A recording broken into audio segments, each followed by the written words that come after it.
Nasılsın? İyi. Karne iyi mi bu sene?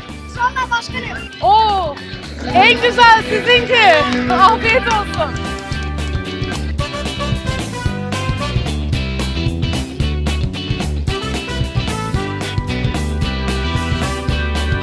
Başkanım bizim imzalar ne oldu? Az sonra dur. Fotoğraf çekilebilir miyiz? Gel çekilem gel.